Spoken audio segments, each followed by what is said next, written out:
Hi YouTube, Darth here. This is Over Your Shoulder, where I follow unsuspecting players and give commentary and advice on their play. Today's victim is I3uckFUtter, a level 140 soldier who I played with and against a very frequent number of times on the AOD server. You guys asked for a good player this time around, and I can tell you from personal experience that Buck is one of the best armor jockeys I've played with. As I follow over Buck's shoulder today, I'll call out all the good things, bad things, and the things I might do differently. But honestly, I don't expect much of the latter. So let's take a look over Buck's shoulder. Alright, we are in the MAA with Zuni rockets, 20mm cannon, reactive armor, active protection, and thermal optics. So this is the kind of loadout you would want to run if you want to pound infantry in the ground on this map, and I suspect that we're going to get that kind of up-close action out of I3uckFUtter. There is a bit of a trade-off with that reactive armor in that you're not going to be able to use proximity scan, so you won't have that perfect crystal clear image of where enemies are at all time, but that reactive armor will be able to get you out of sticky situations like getting rockets in the rear that would disable you otherwise in the IFV or MAA. And speaking of the MAA, you may not know this if you haven't been watching my CTE series, but the MAA is getting a nerf in the upcoming patch. But that's not going to help this helicopter, which is being way too aggressive, getting way too close to the base in the MAA, and gets cut to ribbons. But as I was saying earlier, those cannons are not going to be quite as effective at range as the MAA is getting a nerf in the CTE and the fall patch. Between 50 and 600 meters, the MAA is going to do just as much damage as it does now, but beyond 600 meters, it's going to fall off very quickly. Now, this isn't going to go far enough for some folks, but at the same time, it is going to discourage sitting in the back of the map with the MAA and still trying to get kills from 1,000 meters away. And it looks like Buck is going with the action route and pushing up here to Charlie. Seeing a tank there. We got two tanks coming up, actually. It's probably going to be bad news in general. I'm going to be doing a lot of third person so we can get a better look at what's going on here. Don't have the proximity scan on this MAA. I think that's something I'd probably want to have if I were doing this up close and personal kind of thing, especially with no infantry around here. We're going to go YOLO on this tank. Definitely doing a little bit of risky action here. Got a little bit of support from teammates, take it out with the C4. Not a lot of enemies spotted currently. Probably are a few around here, though. This is one of the hardest points to take on this map, and I'm generally not a fan of trying to go after it without armored support. We do have at least two infantry on the ground. Looks like they're both finally in the capture point. We'll catch the last of the responding defenders. See a couple of bad guys up there. That Iron V is coming in handy, or excuse me, that Fleer is coming in handy. Take a look at the tabletop. What we got going on right now is the Russian team is completely screwed. So the American team is completely taking over the map with the exception of Delta, which is currently being focused. Charlie's moving again. Let's see if there's at least one up there. Making that flare work some more. Taking a look around. We have friendlies pretty much covering everywhere. Charlie is being recapped right now, and Delta is still constantly in motion, which pretty much happens for the length of this map. If you can get Delta under control and make sure that Charlie's under control at the same time, that's pretty well going to be the game, because you'll usually have your gimme in addition to that, and especially the American team who has Alpha or, Bravo to work with. A little bit of good burst fire there. There's really no reason to not run the 20mm right now. Gets that APS up in time. The window on that's going to be a lot shorter after the coming patch. Doing a lot of work here. Nothing really to worry about staying this far forward as long as that echo point is under control. Backed off a little bit. We can see that Charlie is now occupied by enemy forces. You're going to have respawns happening here in the hills, but as long as you're not tunnel vision, you'll be alright. I think I'd worry about the C4 support spawning in those crates back there. Now we got a little bit of lock-on action possibly from, it looks like, yep, up in the tower somewhere. That is probably my least favorite place to play on this entire map, because everybody starts looking for you once you start doing anything up there. I really don't know why a whole lot of people go up there other than possibly the achievement. Something you should take note of right now is the very conservative play that I3uckFUtter is doing with his armor. He's holding on to a very advantageous forward position. He's getting behind rocks and cover whenever he gets a little bit of pressure, and if he has armor showing up or anything that could possibly kill him or disable him, he backs off entirely. Why not get up in the action right now? Well, it's kind of hard to know where enemies are coming from if you don't have that proxy scan or infantry nearby. We found a tank, time to back off. Uses the APS to his advantage, gets a lot of shots in on it. Doing the reverse and look behind you. This is probably the best and only way to do a clever reverse. You always want to have a good idea of what's behind you while you're pulling back to safety, because one too many times I have run into opposition in the form of rocks. And that attack helicopter is pretty much going to be history if it continues its plunge towards doom. I really don't understand why attack helicopter pilots just sort of run themselves into constant fire like that. It's obvious where it's coming from because it's on your HUD. Again, still scanning the horizon here, see if we see anything. The American team has pretty much got it all over the Russians at this point. One little rocket makes its way over to here, but that active protection is just going to stop any ability for this thing to be disabled. And there goes the C4 support, right on schedule. We know that there's at least one more enemy back here. We're going to try and flush him out with some Zuni rockets. Not much going on there for that guy. We still see him on the mini-map, making his push right now. Starting to be in trouble here. Need to think about backing up. One more hit and that'll be game over. Manages to break that lock just in time. I think I'd worry about being on this side of the MAA just in case they came around the corner there. Might have to worry about being shot down. The second you get blinked while you're being repaired, you want to jump right back in. Doesn't matter how much damage you think you're going to take, you need to not take any additional damage, because if they hit you once, they can get you with a headshot or any other thing that will take you right out. That'll be the end of your ride in the MAA, and they would have your MAA at that point. There's some good work here. You can see that the American team has Delta under lockdown entirely. I don't know where that lock's coming from. I'm looking for it, though. We see the enemy tank there. Getting a couple of good shots in on it while we sort of back off to the rocks here. That's going to be one dead tank here in about a second. I really don't understand why the 20mm does so much damage to the tank. That's probably the worst part about the MAA, is it's so effective against literally everything. So, Charlie, we sort of got the enemies on the rocks here, quite literally. Took them out, no problem. And this is the effectiveness of the MAA. It's actually better against infantry than the infantry fighting vehicle. How perverse is that?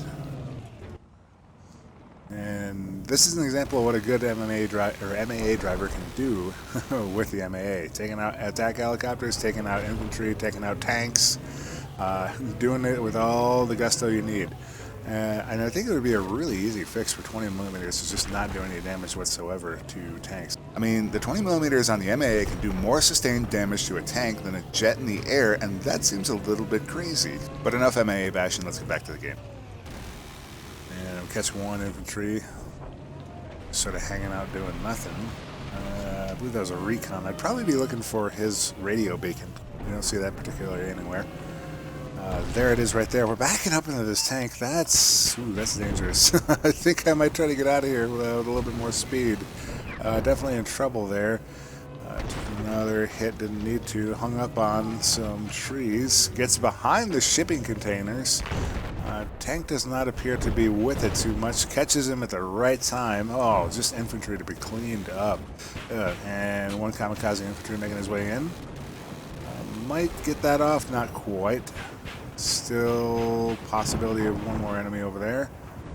Using the Zunis to try and clean them up. Nothing going for the team there. It's 400 ticket difference between the U.S. and the Russian team now. It's pretty much no chance that the Russians are coming back from this. Delta is now getting pushed by the American team. Oh, excuse me, the Russians are in control of it now.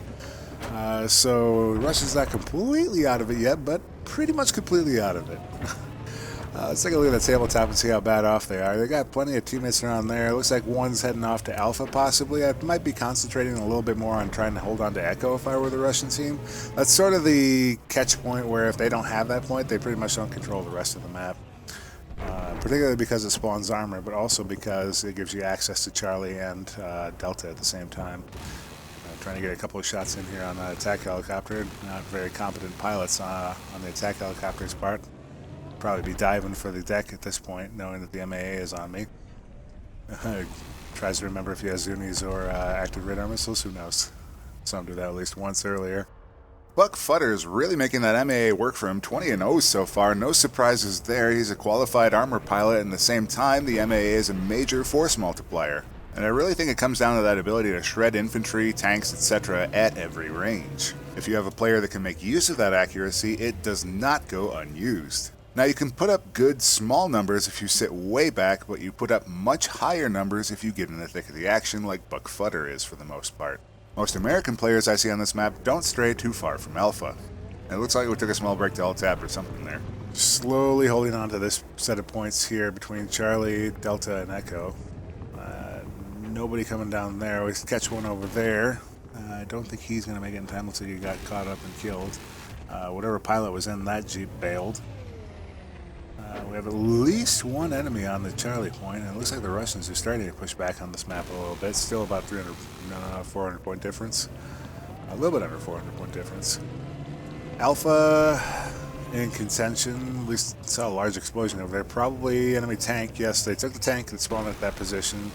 I might try to go to these rocks a little bit more as opposed to just sort of hanging out here. If that tank turns and actually pays attention, that might be bad news bears. Does a good job of correcting for the Zunis. That tank does not have much going for it. That attack helicopter is going to take care of it, or the friendlies on this point are going to take care of it. We can still see it's on the mini-map. Don't know where that Jeep's heading off to. Almost gets hit by a rocket there. Takes one. Lots of respawning engineers around. That tank is still up. Going to do a little bit of do-si-do around the rocks with it. Takes one in the pooper, but does not get disabled because of that reactive armor he's using. Well-timed APS prevents another shot on him. He needs to use his speed and advantage to get away from that tank. Looks like he doesn't see it coming right now. Finally sees it. This is going to be trouble if we don't get out of here in time. Might not be much we can do other than just get a little bit of damage in here. Tank misses the shot. That engineer does not. So finally in the tank we have the AP shell, the coax HMG, reactive armor, active protection, and thermal optics. No surprises here. This is a pretty standard setup if you're just going to be tanking on your own. I prefer canister shot and autoloader myself. The trade-off is that the lack of reactive armor on my setup means that you're going to be stalled out by infantry a little bit more often. Now, UckFUtter's combination here is going to make him particularly effective against infantry because he has that HMG he can rely on to take down infantry at range, and he can also use that AP shell to get some good splash damage in. Like I said, this is a great setup if you don't have a gunner you're in communication with. If you have a gunner that's calling out targets, you can actually trade out that reactive armor for an autoloader and get a little bit more effective DPS. And it doesn't look like UckFUtter's gunner is too terrible as he's cleaning up a couple of targets here that Buck has missed and almost gets that one in, and the gunner assists again. And if I were UckFUtter right now, I might be a little bit worried about the right side spawns here behind that shed. He sees this infantry here, takes him out with no problem. Perhaps a little bit over-aggressive there, as if we knew infantry was there. We probably could have just used that AP shell instead. Nobody left immediately visible. We can see that there is a spawn beacon behind us on the minimap. Not quite paying attention to that yet. Now finally getting it. Making use of that APS, and we are getting use out of the reactive armor there, not having been stalled out. Cleaning up the last of the enemies here. The MAA's respawned. Taking a look at what we got going on here. Nothing around the vehicle. I typically switch to third person quite a bit when I'm in a vehicle, simply because it gives me a better view of what's going on around me. If you can use third person, why not? Particularly if you're accustomed to aiming in it, which I've gotten pretty accustomed to in the jets, but I don't quite do that with the tanks and other armored vehicles yet. And it looks like this tank got surprised and a little bit of vengeance is delivered. Quite a few enemies still just hanging out next to this alpha point. I really don't understand why enemies see it fit to take onto themselves and just take over that point and sort of sit out here in the hills. Looks like the Russian team has made a really good advance on the map, taking 4 points back. They'll have to hold on to this for a long time to overcome that deficit they've had. Attack helicopter is playing real dangerous here. Only took off 13 points. Correctly reverses his turret so he can get a shot in if he could. Surprised by the remnants of Battlefield 3 there.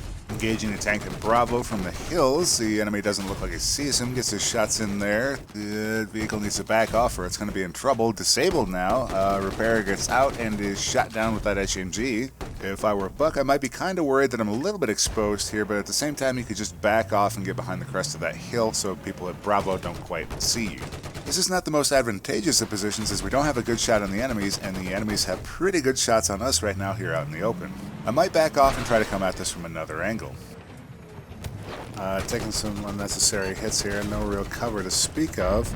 Thankfully, not a lot of engineers on the enemy team paying him any attention right now. I might be trying to push this river a little bit more than this rock. Finally does find a little bit of cover here. Taking some shots from a jet. Gets rammed for a little bit of damage. Looks like his teammate's on the job trying to repair him back up. See what we got going on around us right now. I'd be very concerned since we've been at the spot for quite some time that there might be a couple enemies sneaking up on me. Currently nothing on the enemy team to suggest that. The nice thing about running the machine guns as opposed to the canister shot is in situations like this where you have armor and infantry combined trying to come at you, you can switch it up pretty readily. And while I love canister shot, the shells share the same cooldown, so you have problems trying to switch between the two. It hasn't always been that way, but honestly when they didn't share, it was a little bit overpowered. And we're in the thick of it now, we've got a lot of attention from enemy tanks, engineers, etc. This is probably where I'd start thinking about backing off, especially because we're 50 points of damage down. UckFUtter sticks with it though. It looks like he's getting some reps from his teammate. That might be a little bit helpful. We have MBT Laws coming in now, so this is starting to get real dangerous. That MBT Law damage is the best in the game at a distance especially, and if we don't get back out of this or break line of sight, we're going to be in trouble real quick here. 20 points, 1 point gone. So MAA back up again. Going to do a little bit of solo action once more. Russian team not looking too good. Map is a bit mixed right now. So it's not as crushing a defeat as it was before, but it's still pretty bad shape for the Russian team. Taking a look at the tabletop, we have Bravo still under control by the Russian team, and the rest of the map still pretty good in the hands of the Americans here. Doing a little bit of forwarding action. Nice thing about the MAA is you can go out in the water too. It does everything and anything you could possibly ever want it to. The MAA is just about anything you would want out of a 2-minute commercial for $19.99. So, taking a look up the tower, we see a couple enemies up there. I might be paying them a little bit of heed just because they're annoying. Here on the ground, we have a couple enemies we're cleaning up right now. Try to force them out with the Zuni rockets a little bit. Laying down the law a little bit with the 20mm. We can see one kamikaze coming in. Not seeing the enemy on the minimap, takes a rocket from him, not good enough to disable him, backs off and kills that rogue engineer. That's the power of reactive on IFVs. Whoa. As I said, that ping almost got him killed there. Got back in just in time. If the enemy had decided to fire a rocket at him instead of using the pistol or the rifle, he probably would be dead right now.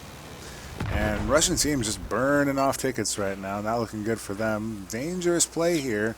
Pulling out the torch on the side the enemies are on. I probably would have pulled out the torch on the side that the enemies are not on. They should tear it the other direction. One rocket here would put an end to this ride. Oh, just misses that one. Pulls out the torch again, gets over to the correct side. Again, trying to keep focus on the enemy team here at Bravo as they spawn.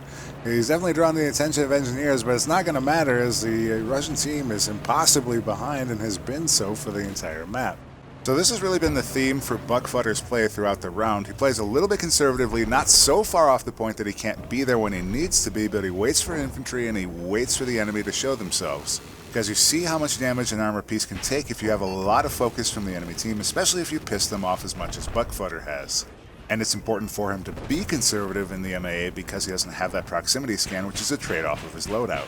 Instead of proximity scan, he's had reactive armor, which has allowed him to get out of a lot of situations that might have disabled him otherwise. And this runaway game is finally over. So UckFUtter put up a lot of points in both the MAA and the tank by playing aggressively when necessary and conservatively when things got dangerous. I saw a little bit of very risky play when repairing as he would get out when infantry were nearby and on the wrong side of the vehicle. He almost lost the MAA one time because of it. Again, when you take the very first hint of damage while repairing, you need to get back in the vehicle as UckFUtter did. That trade-off between reactive and proximity scan let him get away from infantry without being disabled, but remove the ability to get in the enemy's face. UckFUtter did a good job of leveraging his particular loadout through balanced play. For any aspiring armor driver, this is a good lesson on how to keep your armor alive while still being effective. That's it for this episode of Over Your Shoulder. If you'd like to be featured in a future episode, be sure to get in contact with me in any of the ways I list in the description below. As always, thanks for watching, and I'll see you next time, YouTube.